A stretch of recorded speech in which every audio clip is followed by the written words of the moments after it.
Hello and welcome everyone. It's that time of the year. It's time to preview every single team in the NFL, going through how I view them, where should they finish, what's their roster, how are they building towards winning Super Bowl, if not this year, then in upcoming years. So what I have in common for you? Well, we will review a draft together. We'll take a look at the roster from offensive line to quarterback, weaponry, running backs, defensive line, linebacker, secondary, everything is covered. We also take a look at the depth that the teams have for specific roles. And in the end, we'll try to predict how this team is going to shape up in the mid part of the season, start, and how will they finish. We'll start with Arizona Cardinals, but before we do, I would really appreciate if you could hit a like, hit a comment, anything to do that would help prepare the algorithms, get this to other NFL fans out there, because a lot of goes into this series and I would like to have some feedback from you guys. So thank you very much for that. And with no further ado, let's start with the Cardinals. With the Cardinals, the main team that I at least think of their offseason, how they shape up from like end of last year towards the start of the season, is acquiring young, interesting talent to ascend with this defensive line that was really like weak to start with last year, but then it just all kind of fall apart when a lot of guys got injured. I mean, Robinson, Justin Jones, Bill Nichols, I think, BJ Ojulari got injured. Like a lot of the guys that they wanted to like count on just couldn't. And at the end of the day, they were working with one of the bottom 5 defensive lines, maybe even less in terms of talent. And this offseason, they were like, okay, we are not going to let that happen again. They've signed a couple of veterans, specifically Calais Campbell, I think was a great signing for this team because, well, he's coming back home, right? And also, like, he could be a great role model for players that they acquired. Josh Sweat, too, big deal. And they also invested in Walter Nolan first round in this draft. So that was the team for the Cardinals. How it all shape up? Let's start to look at the draft. Well, how did I felt about the draft? So with this part, we will take a look at 6 significant picks that all the teams made. For some teams, it's going to be less because they didn't make six picks.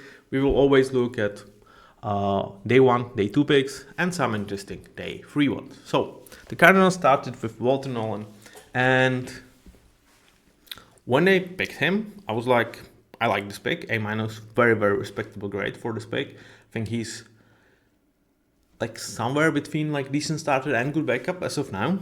And to me, that pick kind of signaled, and maybe I will be like alone on this island. But to me, this pick signaled that this is not the year that Cardinals are necessarily going on it. Because do I expect Walter Nolan to have a huge impact year 1? I actually don't. Why? Because I think he's kind of raw. I think he has tremendous potential, probably the highest upside of any defensive tackle in this class. But for this position to transcend towards NFL, it's definitely one of the top 3 in terms of hardest. And I feel like they have better options in front of him. And to me, this is kind of going to be his learning year. And I am not against that. Like, I actually think that when you look at the Cardinals timeline, this is not a bad approach. But to me, this is how I kind of like view this as a year where they will try to build this defensive line, really choose, can we trust in Ojulari? Is Walter Nolan our main guy? Josh Sweat is this big and kind of like let Jonathan Gannon really build this from like less talent, now invest, and for next year, yeah, we are going to be humming. But to me, if you are looking for immediate impact, this was the year where it's like all in or nothing for the Cardinals. I would not be happy with this pick. So to me, this one kind of signaled where they are, at least in my eyes. And I feel like that's a good thing for the Cardinals. I mean, honestly, I don't think, as we will go through their roster, that they are necessarily ready to compete right now. But for 2026, oh my God, this team could be nasty. Next one, Will Johnson. I mean, talent-wise, I could have seen him coming top 5 in the draft. The problem are medicals. There is probably high probability that his career will be very short in the NFL. There is assumption about some degenerative knee issues. He also coming from season-ending injury, so there is a lot to worry about Will Johnson. If you are looking for him as like your long-term number one lockdown cornerback option, but to take a swing at him as number 47, and actually like I would be, as Cardinals fan, I would be very, very excited for Will Johnson and like future of him here, because, or like especially like if you look at this from GM perspective, because okay, so maybe this is not the guy that we like can think of 10-year career here, you know, he's going to be our better than what he is for the Broncos, whatever.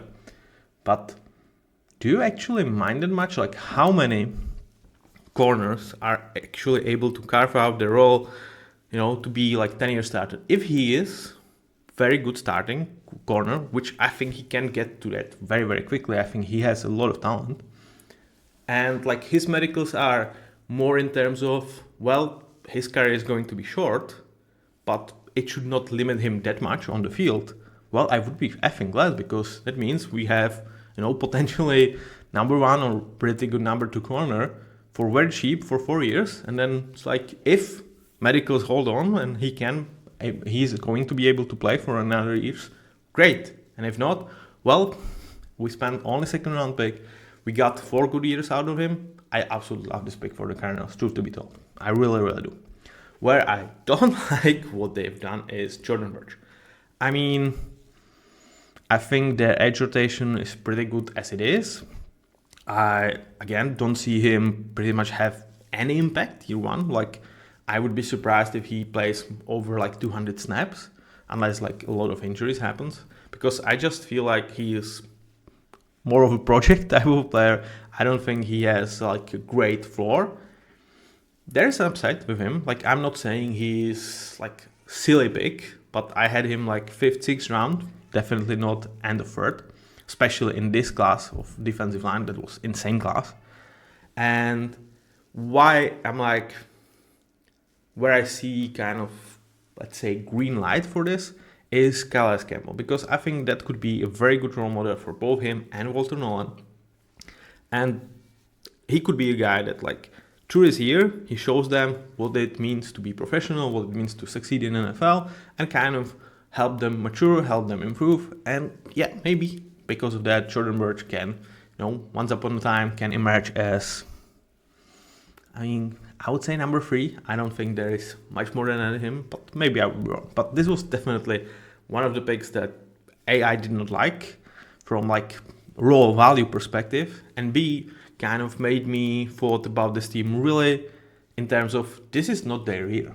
Because to me, if this is a year where you trying to like go for, let's say, division title, or like, I mean, of course they will try, but it's like more of an all-in year. I feel like you take wide receiver at this point, because they could use another wide receiver in that room, or you try to invest in interior offensive line. Like, there was Wyatt Milam that was available at this point. I would say he would be really good for their interior offensive line. I would say even fighting for a starting job or nice rotation player. And there could have been, I think, Jalen Milroe opportunity here, because, well, we know Jalen Milroe is not like 1 year away. He's probably like 2 years away from, you know, actually chance of being a starter in the league. Well, that kind of coexists very well with Kyler Murray. You know, if in 2 years he doesn't like prove to you that he is a franchise guy, he doesn't bring this team towards playoffs and some success, maybe that could have been an angle for you. Or yeah, like, to me there was just much more interesting picks that both in terms of future you could have made, as well as right now. In terms of day 3, I was not like super optimistic about what they've done. Bunch of kind of average picks in like Denzel Burke and Hayden Conner. And in terms of Cody Simon, I was like, wow, that's way too early to me. I'm not sure like what you are necessarily banking on. yeah, that was just too early. So how did I view the draft overall? Well, I still feel like it was pretty good draft because obviously, if you have bad picks in my eyes, like later in the draft, that doesn't influence the grade as much as like if you made, at least in my eyes, bad pick with like number 1 overall pick. And it's hard to have a really nice draft if you did that. So to me, the team was the third line of defense. They really are able to like put together almost 3 defensive lines. So they kind of don't want to experience what they did last year. I understand that. But to me, it's more like, well, let's put really everything into this basket and develop this line towards next year or end of the season to really be what Jonathan Gannon wants from this. And I don't really mind that. So you can see how I graded them from day 1, day 2, day 3. Missing was actually a wide receiver. When I was talking about like prep for Cardinals in terms of their draft, I was like, well, they don't need to draft wide receivers because I feel like they still expect some leap from Michael Wilson. They have Marv, they have Trey McBride, so they have good amount of weapons that want to run the ball. But I still feel like if you are actually spending a lot of resources on the defense, there was definitely angles to really like bring some interesting pieces into this wide receiver room where beside Wilson and beside Marv, you don't really have anyone committed to you past this year. Steal of the draft for me was Will Johnson. Head scratching moment was Jordan Burch. Yeah, I still, like a couple of months removed from the draft, I still am not a huge fan of this pick. With that being said, let's take a look at how their lineup is shaping out to be. And we start with their offensive line and their QB. So in terms of QB, I don't think there's necessarily a question. It's Kyler Murray's job. As of right now, I still think he's kind of like 12 to 14 best QB in the league. Definitely a guy that on his best day, you don't want to play against him. But he kind of has his low days. He has like his, I would say even stretches of games where he likes, and that's something that he showed last year where it felt like he kind of turned off some of the game changing stuff that he's capable of as a runner of the ball, as a passer as well. And it kind of felt weird. It was like, well, we are good if you are just this game managing type of QB, but this roster was not there yet. And I feel like that's where kind of they lost their stride at the end of last year.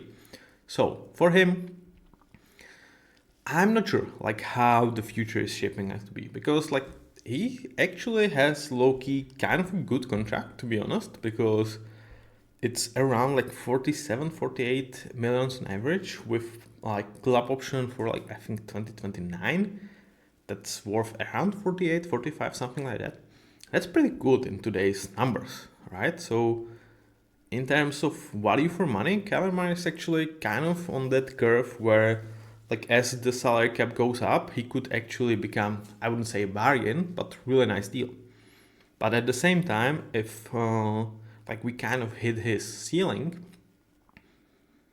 and perhaps with his mobility, you can be a little bit worried that it's going to like slow him down a little bit.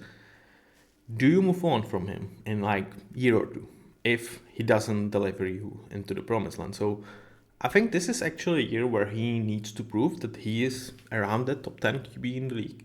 Otherwise, they will start to look at the options in next year's draft. I still think they won't replace him, at least for next year, unless somebody would pay some ransom for him.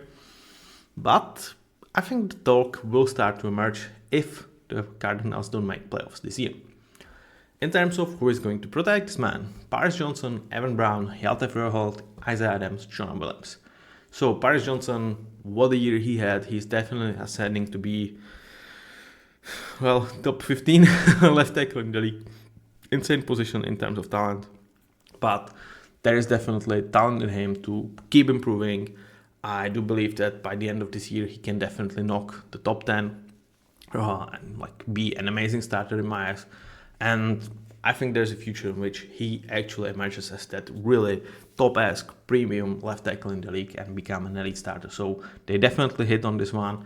And even if he would become just what he was last year and just stop improving, which I don't think is likely, you would still be absolutely happy with him as your franchise left tackle. In terms of Jonah Williams, I think this is probably going to be his last year with the Cardinals. I think when he's available, he is a solid right tackle, kind of between good and decent starter, but his availability is kind of an issue. And let's be honest, he's not the youngest guy, and definitely not a guy that you kind of trust in terms of future. Like, he is a good placeholder, and I think if he goes through this year, plays 600, 700 snaps, you can definitely go with him for next season, because this is still a solid player, somewhere around 25th to 20 best right tackle in the league, because that's a, let's say, less equipped position in terms of offensive tackles.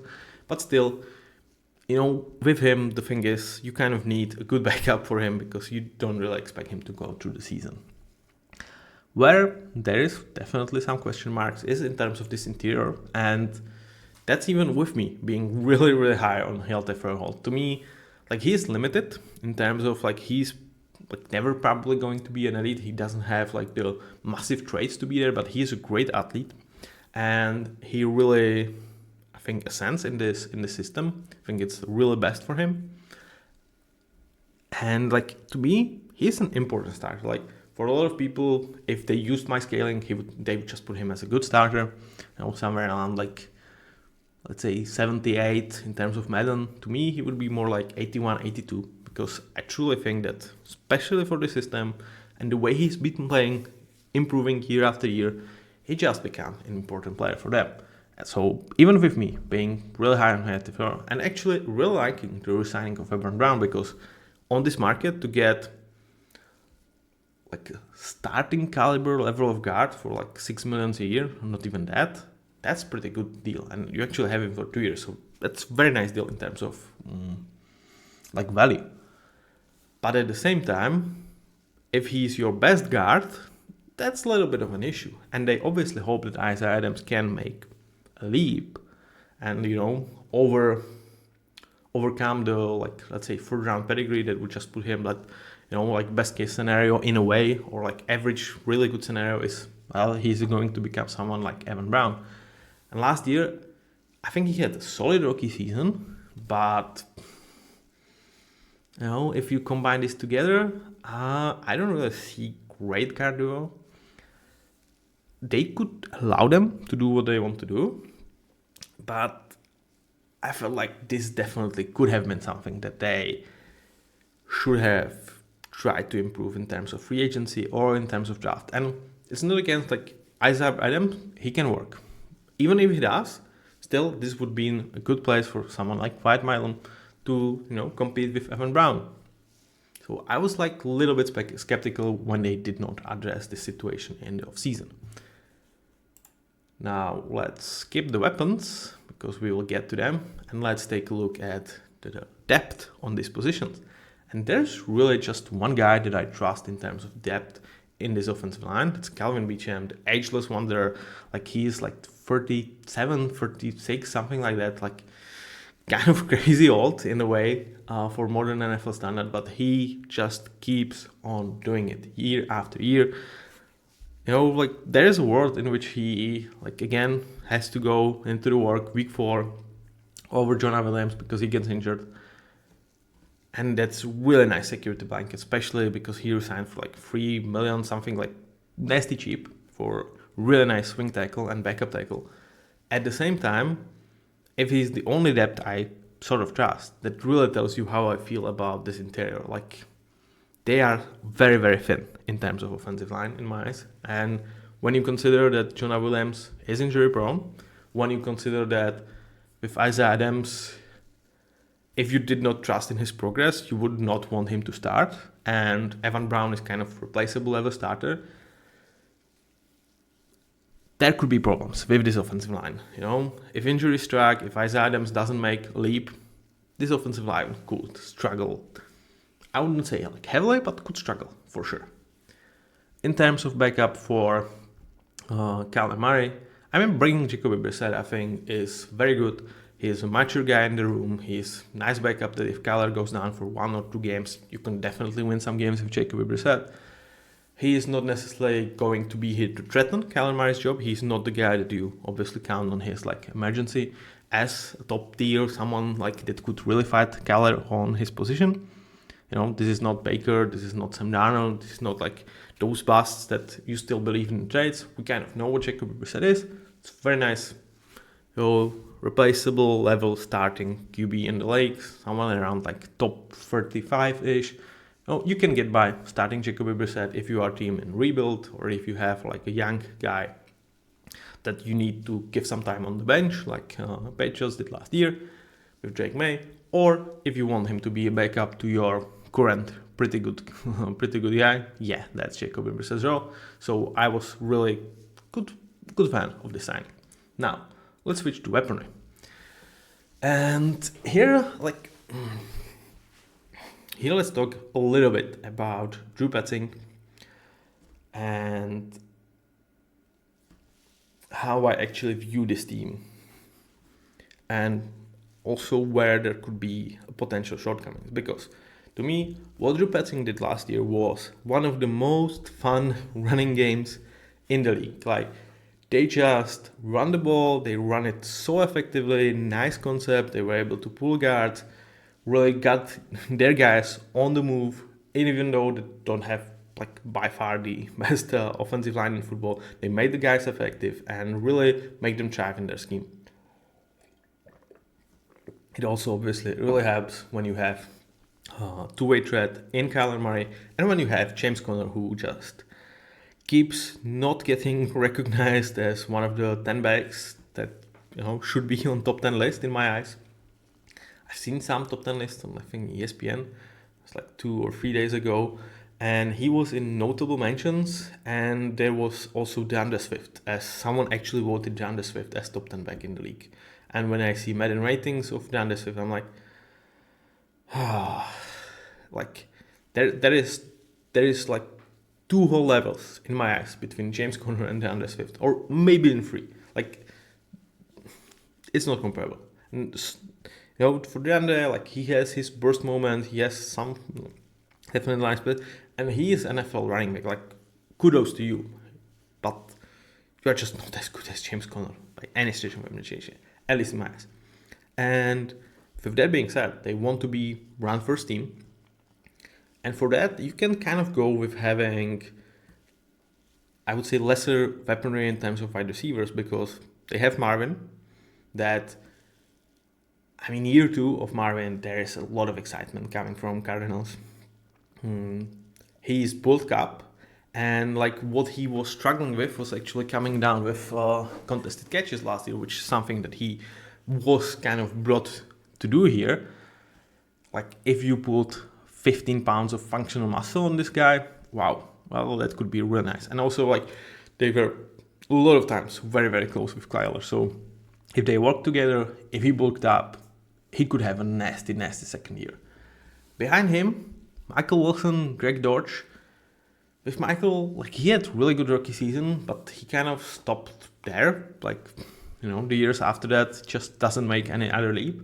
And I would say right now he's like wide receiver 3 on, I don't know, I wouldn't even call him like ideal wide receiver 3. Like, he's good wide receiver 3, but that's pretty much it. You obviously hope that there is still potential for him to improve, and that would be excellent for this room. But at this point, do you actually bank on that? I'm not sure. And Greg Dodge, kind of veteran, really cheap. They brought him for like 4 or 5, something like that. Back, they resign him, and that's kind of like for your ideal number 4 placeholder starter. That's really nice money for them to be able to bring him back on such a contract. But when you are run heavy offense first, and when you have Trey McBride, you can definitely go by with like these types of wide receivers. Because like if you just compare this top 3 in terms of simply wide receivers against the rest of the league, you'd probably say they are like 25th, 26th. There's pretty much a lot of great weaponry, and these guys would not rank high. There's obviously potential, but in terms of their floor, in terms of where they like finished last year, that's where we would be. But you can get by when you have Trey McBride, because this dude is freaking awesome. He definitely has his saying into conversation like who is the second best tight end in the league behind George Kittle. I think it's George Kittle, and it's not even close. He's the only guy I have in elite category anymore. But then you can have like the old guards like Mark Andrews, like Travis Kelce, or young ascending guys like Brock Bowers, like Trey McBride, like Sam Laporta. I think those are probably like 5 guys that could, I would say probably Mark Andrews doesn't make this list for a lot of people. I still think he's a pretty good player, but I would probably say it's between those 4. And to me, Trey McBride, they paid him what he deserved, or maybe even less. Like it was around 20 million a year for like 4 years, which like by the end of his contract, it could be what, 1/20th almost of the salary cap, which, I mean, for potentially your best player at that point, yeah, that's going to be an effing bargain. And he's obviously kind of your number 1/number 2 weapon with Marvin Harrison. And if you run heavy offense, you can definitely live with that. And they also have real interesting other tight ends in Elijah Higgins, former wide receiver, made tight end, and Tim Brayman. They coexist with each other very, very well. We'll see a lot of them. A lot of 12 personnel, a lot of heavy personnel. They will try to run the ball. And who is going to be running the ball? Well, it's going to be James Conner. And he is a guy that every single year, pretty much for like last 5 years, teams are like, okay, well, it's James Conner. His wheels are going to fall off. He's like, he doesn't have this like greatest physical tools, greatest draft pedigree. Let's move on from him. And he just keeps on doing his thing and being, in my eyes, top 10 running back in the league. Do I necessarily believe that needs to stay with him for the rest of the season? Because, I mean, let's be honest, there is a lot of miles on his body, and he is not the most physically gifted guy. I wish him nothing but the best, because to me, he is one of the best stories in the league, because like kind of not many people talks about him, not many people actually watch his Cardinals game. This dude is just effing awesome, like really effing awesome, like 1,500 yards. I mean, come on, man. Like, he is pretty damn good. But, like, do I worry about him starting to slow down a little bit? Yes, I slightly do. And that's where Trey Benson comes in. They drafted him to be the replacement long-term for James Conner. And he necessarily did not prove that he is a good replacement for him. In terms of year 1, I actually expected him to be much better, like entering the league, in terms of even like getting options or getting opportunities. Like, it was hard behind James Conner, but still they run first offense, so they would be, I would say, okay-ish with like 75-25 split if Trey Benson really deserved it, but he didn't. And like when he was out there were some like nice runs, but it was not something that would like persuade me that he is a worthy successor to James Conner. So that is one thing, that if James Conner finally, and like I say that with like really quotes because I don't wish it up to him, even though Cardinals are obviously division rivals for my Seahawks. If he finally starts to slow down, then this running game, I don't think they are prepped yet to lose James Conner as that main feature bell cow type of back. And when we take a look at what they have in terms of other weaponry, they're kind of thin. I mean, Zay Jones as your wide receiver 4. Okay, not really. We talk about Tim Brayman. So to me, like I kind of count on 6 guys. It's Tim Brayman, it's Elijah Higgins, Trey McBride, Marvin Harrison, Michael Wilson, and Greg Dortch. It's a thinner group. It's not finished. But if they were to lose, for example, Trey McBride or Marvin Harrison, like they cannot afford to lose either one of these guys, because they are absolutely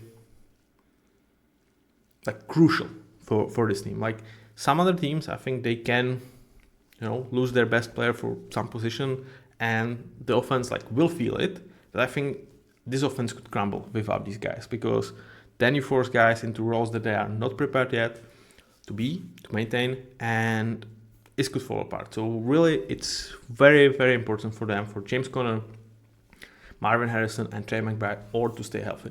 Because without either one of them, I think, even though that I really like Drew Petzing in terms of run game, in terms of passing game, I have some reservations. It could fall apart. So that's where I'm slightly lower on the Cardinals in terms of this offense that I felt like could have been strengthened in this offseason with the draft that was like not necessarily like top heavy, but kind of nice like deep target, especially for like wide receiver and interior offensive line positions. You could have snatched those guys. Instead, you've invested in Cody Simon, Jordan Birch. That's where I'm a little bit lower definitely for this season of Cardinals football. Because like this offense is one injury to Paris Johnson, to Trey McBride, to James Conner, to Marvin Harrison. Of really, I think they could you can see kind of a big drop off in terms of production of this offense. Now let's switch towards defense.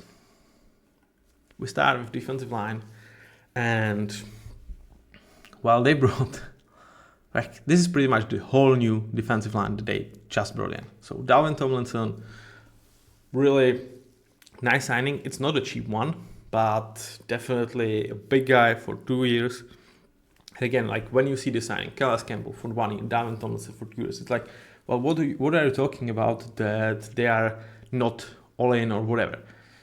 I mean, to me, those are the veterans that should step in, really give you a high floor of play, and work with the young guys to prepare them to ascend to greatness. And there is no saying that Calais Campbell, if the Cardinals are really putting together a strong championship level contender team for next year, which I think they could, I really think they could, then maybe he says, well, let's give it 1 more year. And you also have Dalvin for that 1 year. So I really feel like 2026 could be a year where Cardinals are kind of all in. In terms of bringing Josh Sweat to be kind of your best edge weapon, ideal world, he's number 2. But if you have pretty much another 2 number 2s in Dalvin Tomlinson and Calais Campbell, though Calais is not necessarily the best rusher that you would fear, I think this can definitely work. And for where the market for the edge players is, having him for 19 million a year with only 38 guaranteed, when I saw that, I thought wow, this is kind of a typo. I would expect at least 70% of it guaranteed if it's for such small amount of money, quote unquote. Because to me, this guy was worth north of 20, potential 25 million a year. So kudos to this front office for taking up this deal. This defensive line is pretty good. It doesn't have the elite guy, but it has 3 really nice players and emerging potential superstar in Walton Nolan. In terms of linebackers, this is very kind of mediocre group of linebackers that should do, just what we talk about, a lot of linebacker groups in the league as of right now. It's let's just not be the bottom 3 that are really hurting your team. Let's just be in that kind of middle ground that covers from 10 to 30 when it's kind of functional. I think this group with Mike Wilson, experienced veteran, real solid player in, I would say, both phases, though is better run defender than he is in coverage. It's good. It's good enough. Where they brought Akeem Davis-Gaither, I was oh, okay. I mean, maybe there are some traits that you might like, and with linebackers, it usually takes time for them to develop. So it's okay dark shot, but again, this could be really bad. This is even much less of a high upside guy that Chargers. What was that? Chargers first round linebacker that somebody took. I cannot remember, but there is not great floor with Akeem, and I wouldn't say there is tremendous upside. If it works, he kind of becomes a good starter, and that's pretty much it. So in terms of linebacker, that they could, if Akeem doesn't work, and Cody Simon also don't necessarily feel is this floor raiser type of player, they could be one of the teams that their linebacker room is actually hurting them. It doesn't have to be this case, but yeah, I have some question marks about this. Now let's take a look at the backups. And we talk about this D-line. I mean, they are deeper than deepest, because here I have 3 backups in Baron Browning, Zayvon Collins, Justin Jones. I mean, Baron is your, I wouldn't say pass rush specialist, but that's definitely why you want him out there. Zayvon Collins on the other side, like they are really nice pieces together. You can kind of switch them up. Justin Jones, interior guy. And then you still have Bill Nichols, you still have BJ Ojulari, you still have Jordan Birch, still have Darius Robinson. Like there is so many guys that won't even make the graphic, because I want to have the same graphics for all the teams. And they are really deep. So to me, they have like 11 names that could be in, let's say, really nice starting rotation. And that even like disregards Bill Nichols that brought last year, not for the great amount of money, but not for like a veteran minimum. So I really feel like this is going to be, let's weed it out. Let's really figure out who we can count on and have these guys be our functional 7 with some deep guys like Jordan Birch, perhaps, like dark shots for next year's for 2026. In terms of, is this the most improved room in terms of NFL? They definitely have the case, because like I said, they went down, pretty much every single one of them went down, and they brought, like Baron Browning, they brought through the season, and they invested Josh Sweat, Walton Roland, Calais Campbell, Darren Thomas, like so many investments in this group. And if Jonathan Gannon can figure these guys out, even though they probably won't have the superstar, at least for 2025, this could be a very, very good defensive line. In terms of linebackers, I think Cody Simon is their backup plan for Akeem Davis-Gaither and Mike Wilson. Am I good with that? Well, yes, as Seahawks fan, yes. As an analyst for this team, I'm worried. Like I said, I think this could be a group, very rare group of linebackers that actually could hurt your team chances. Well, let's come back and take a look at this secondary. Well, they have like 8 corners that they've invested in like last couple of years, and truly like one guy I'm like super sure about is Garrett Williams. I love this dude. He's one of the best slot out there, and like, you know, he's a great player, but there is just so much you can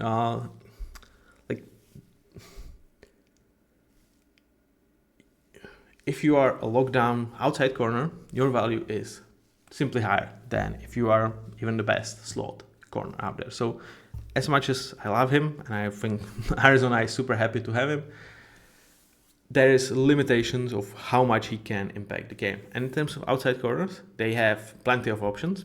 Starling Thomas, Will Johnson, Sean Murphy-Mounting, Max Melton they invested in last year, and other guys like they took this year. Not necessarily you have guys that you are feeling like super, super good about, that you are certain that they are able to go against, who do you meet in the division? Brandai or JSN. Although, like with JSN, you can probably, Garrett Williams could try to hang in with him, or obviously Puka Nacua. Do you necessarily have these guys? I'm not sure, but you definitely have a plethora of young players that you saw that they could actually kind of hang in, at least some of them, let's say Starling Thomas, showed like some of the promise last season, even though your defensive line was very, very bad.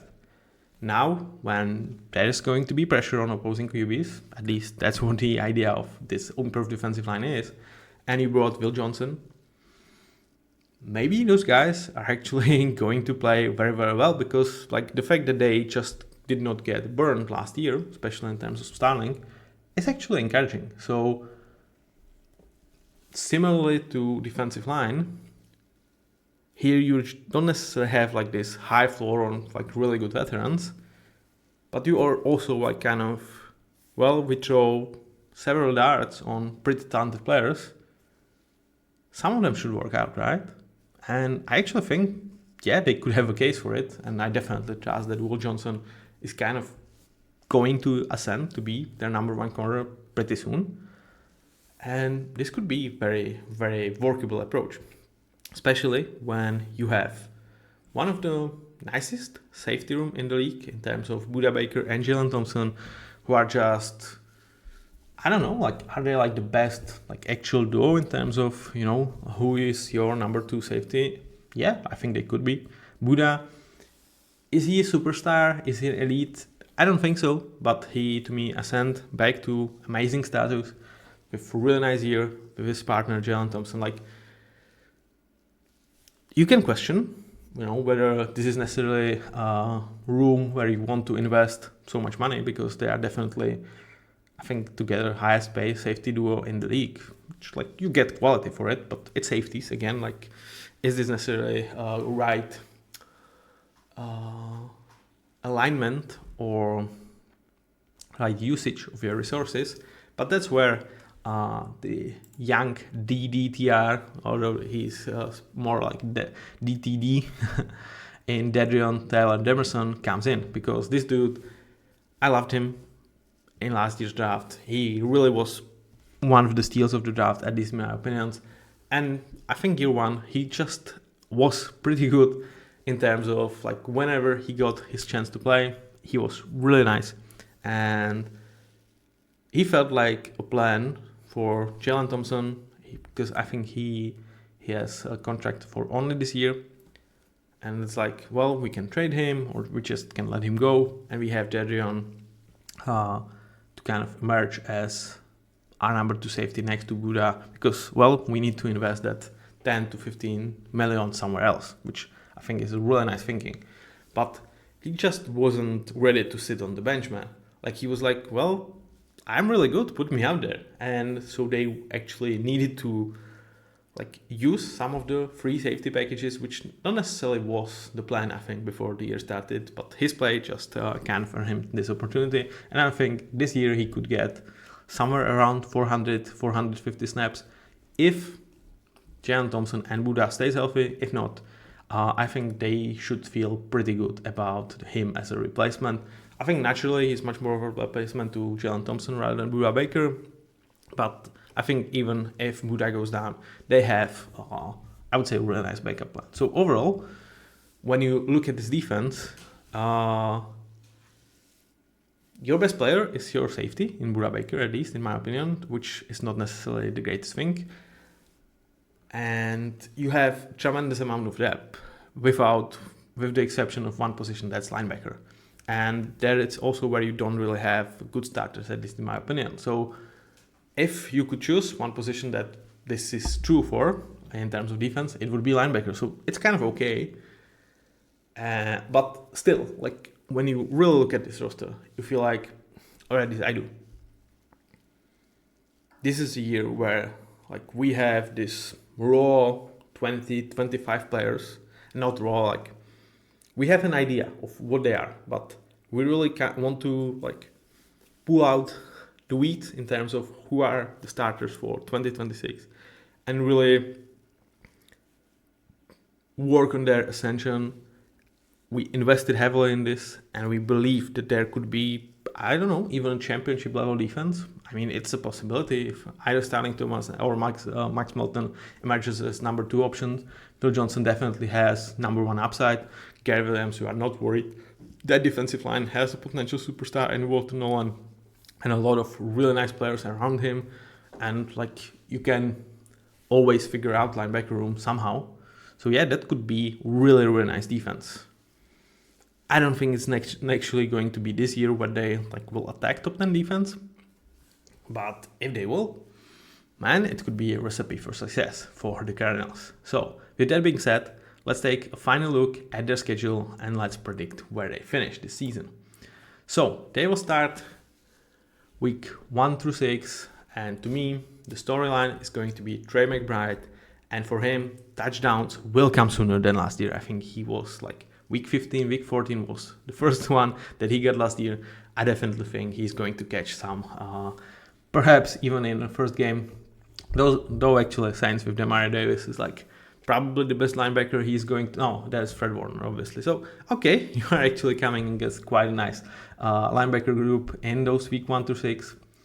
But I think he's just too much of a weapon for him to just wait for the touchdowns as long as he did last year.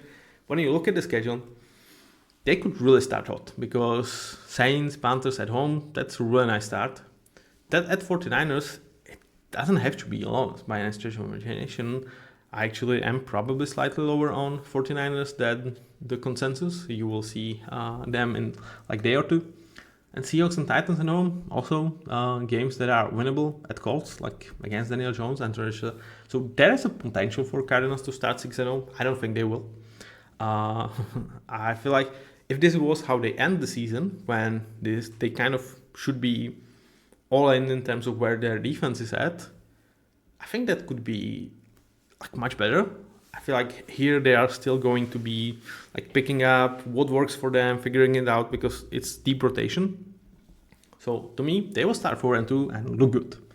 Then mid part of the season, is their D-line ready? Do we know which part are working? Who are the guys into rotation? What's like Justin Jones' role, etc., etc.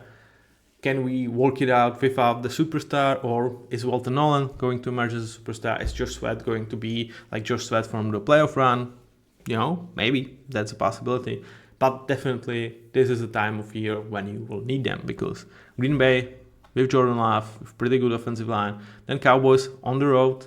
I mean, Dak Prescott, CeeDee Lamb, good luck. Seahawks again, like if you want to start dominating someone, Seahawks offensive line is definitely a good opponent to try to dominate. And then 49ers and Jaguars at home. Prediction 2-3 here sounds kind of low for them, but I don't necessarily feel like they will be there. Like I just don't think, like they will have what it takes to win those games, to tie games, because all these 5 games should be tough one. It could go down into the final possessions, and I don't necessarily trust in this team as of right now, like to be able to like consistently win this type of games. And then we go to the finish of the season because like if my predictions are correct, they will still be 6-5. Be in a playoff contention, and like with how I predict this division, they would be even in division winning contention. And to me, the storyline for the later part of the year is duty calls on Kyler. Obviously, we all know that when Kyler of Duty, Call of Duty arrives with new release, the Kyler performance drops off. I mean, it's overblown into absolutely ridiculous proportion, so it's just a fun wordplay here. But to me, he's going to be the main guy that needs to like show up because they were horrendous on the road last year. I think it was like 2-6, and also Keller was like kind of bad towards the end of the year, or like worse than he should be. And now they are going to play 4 games on the road, potentially division on the line. And you are facing Baker Mayfield, you are facing twice Matthew Stafford, you are facing CJ Stroud, you are facing Joe Burrow. Can you win those duels? Of course, like even Michael Penix could be at that point pretty good quarterback in the NFL. We don't know that. But can you face them? Can you win those games? Can you do it on the road in December when it really matters? And to me, I don't really trust them to do that. I think they will go 2-4 in the stretch. And overall, for the season, they will repeat 8-9 record from last year and miss the playoffs. Even though, like, this could be something that Cardinals fans won't like to hear, because they do believe they've improved over the offseason. I think they did. Like, I really like their offseason, truth to be told. And I think it was shown throughout this video. I just feel like they think that if we went 8-9 with like really poor defensive line, without like really some high-end pieces that we were able to brought in, with like Marvin Harrison not being on the same page with Kyler, and we still went 8-9 last year, how can we not be better? And I understand you, but there is some problems I have with that statement. One is you have tougher schedule than you had last year. I don't think that's questionable. Your division, I think, is better. I don't think you can assume that 49ers will be so injured as they were last year. I would say pre-last year, Rams were viewed much lesser team in terms of talent that they are right now, with like emergence of Jared Burrows, bringing Devontae Adams, etc., etc. And I think Seahawks and their defense are going to be tough as nails. And at the same time, I think you are very thin in terms of offense. One thing goes wrong in terms of injury, and it could fall apart in my eyes. Not like fall apart that you would be incapable of offense, but really not be able to do what you want to do. And at the same time, there's a film on Drew Petzing out there, and to me, he was exceptional in terms of running game. I really enjoyed it. But, like defensive coordinators, and you have Dan Shula, you have Robert Saleh, you have Mike McDonald, say like a head coach for the Seahawks, but like kind of oversees the defense, that has the film. And I think they could be able to stop. And also a lot of these teams invested into their D-lines this season. And not necessarily Drew Petzing did not show me like high prowess in terms of passing game, in terms of passing offense. So that's like something that is a little bit underestimated in the desert, that, this offense could just not be great. And to me, they kind of need this offense to be at least average, because this defense definitely has potential to be average. But if that's the case, if you are average on both sides, well, 8-9 record doesn't seem far-fetched, right? Though, just to finish on really positive note, I really feel like what this offense of season at least signal to me is the coach and the GM, Jonathan Gannon, and I cannot remember the name of their GM, I'm sorry. They should have confidence from the ownership, because it really felt like they were not desperate in any deals, in any like win now moments. And if you were like able to, let's say, bet on who is going to be like the most improved team in terms of odds or chances to win a Super Bowl from like 25 to 26, I think Arizona is going to be really high on that list, because I think they are cooking something really special for not necessarily the season. Like, again, if you could shift the schedule, I think I would still say 2-4 for the start of the year, but I could say like 5-9 or even 6-0 for the end of the year, because like I think they will be really good in the end of the year. Unfortunately, the schedule is going to get super, super tough for them there, and I just don't think they are going to be on the level to win those games as of right now. So with that being said, let me know down in the comments, what do you think of my predictions? What do you think of Cardinals of season? Are you a Cardinals fan? And who do you think is going to come out as my predictive third team in this division? Hint, I actually hinted this one in the episode, so if you listen carefully, you should be able to come up with right answer. Thank you very much for listening, and I'll see you soon for the second episode of Road to Super Bowl Season 25, your NFL show, NFL preview of every single team. Bye.